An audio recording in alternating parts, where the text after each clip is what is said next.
ఆంధ్రప్రదేశ్లో నిరుద్యోగ యువత ఆగ్రహ జ్వాలలు ఏ రేంజ్లో ఉన్నాయంటే నిజంగా నమ్మించి గొంతు కోశారు అనే ఒక కసితో రగిలిపోతుంది యువత. ఇదేదో ఏదో చేయడానికి లేకపోతే రెచ్చగొట్టడానికి చెప్తున్న మాటలు కావు.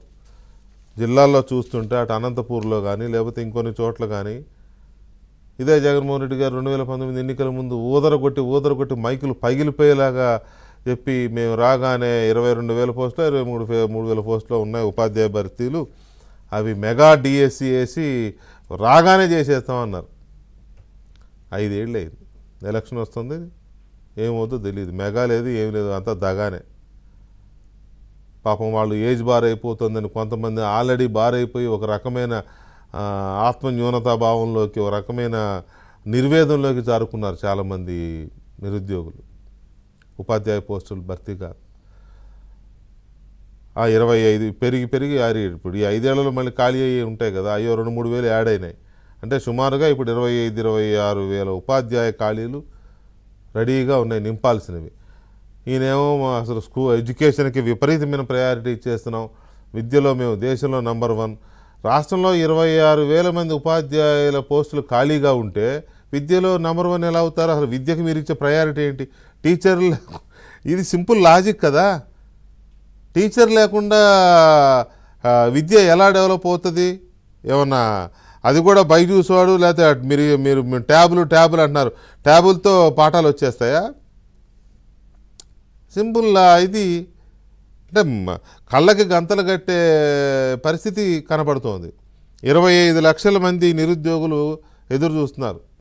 మీరు మహా అయితే అన్నీ కలిపి ఈ ప్రభుత్వం, ఇవాళ ఈ ప్రభుత్వం రేపు వచ్చే ప్రభుత్వం ఎవరు వచ్చినా నింపేది మహా అయితే అది కూడా నింపితే ఒక 4 లక్షల పోస్టులు అవుతాయేమో ప్రభుత్వంలో ఉన్న ఖాళీలు కానీ, లేకపోతే ఇప్పుడు ఉపాధ్యాయ భర్తీ కానీ, లేదా పోలీసు రిక్రూట్మెంట్ కానీ, లేకపోతే కాంట్రాక్ట్ పోస్టులు రెగ్యులరైజ్ చేయడం కానీ, అవుట్సోర్సింగ్ వాళ్ళకి రెగ్యులరైజ్ చేయడం కానీ, ఇటువంటి అన్ని ఆల్ ఇంక్లూజివ్ చేస్తే 4 లక్షలు అవుతాయేమో.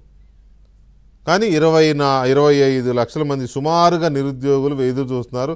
ఇక ఏటా మళ్ళీ 2-3 లక్షల మంది యాడ్ అవుతూ ఉంటారు, వస్తూ ఉంటారు కదా బయటికి. గ్రాడ్యుయేట్లు బయటకు వస్తారు, ఇంజనీర్లు బయటకు వస్తూ ఉంటారు కాలేజీల నుంచి. మరి వీళ్ళందరికీ ఉద్యోగాలు ఇవ్వాలిగా. కాస్త కూస్త స్తోమతున్నాడు కదా, మార్కులు వచ్చిన వాళ్ళేమో ఏదో చదవగలిగిన వాళ్ళు పైకి వెళ్ళి చదువుతారు, అంతేగాని వీళ్ళందరూ ఏం చేయాలి? సో ఇలాంటి సిచ్యువేషన్లో జగన్మోహన్ రెడ్డి గారి ప్రభుత్వం ఒక రకంగా చెప్పాలంటే దారుణంగా విఫలమైంది యువతని సంతృప్తిపరచడం. అంటే వాళ్ళకేదో అంటే వాళ్ళు అమ్ముకోవడానికి గంజాయి ఉంది, తాగడానికి గంజాయి ఉంది, ఇది కాదు. వాళ్ళకి చేసుకోవడానికి పని, నెలకి జీతం, వాళ్ళని వాళ్ళ అమ్మ నాన్నని తోడబుట్టిన వాళ్ళు ఎవరైనా ఉంటే అక్కని చెల్లిని వాళ్ళని పోషించుకోవడానికి జీతం. ఇది లేకపోతే యువత పెడద్రోవబడుతుంది, లేకపోతే నైరాశ్యానికి నిస్పృహలకి లోనయ్యి ఇంకా వేరే ఆలోచనలు చేస్తూ ఉంటారు.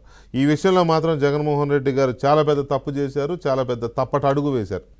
ఇవాళ అందుకే రాష్ట్రం యువత ఆగ్రహ జ్వాలల్లో రగిలిపోతుంది. ఒకవైపు అంగన్వాడీలు, ఒకవైపు ఆశా వర్కర్లు, ఒకవైపు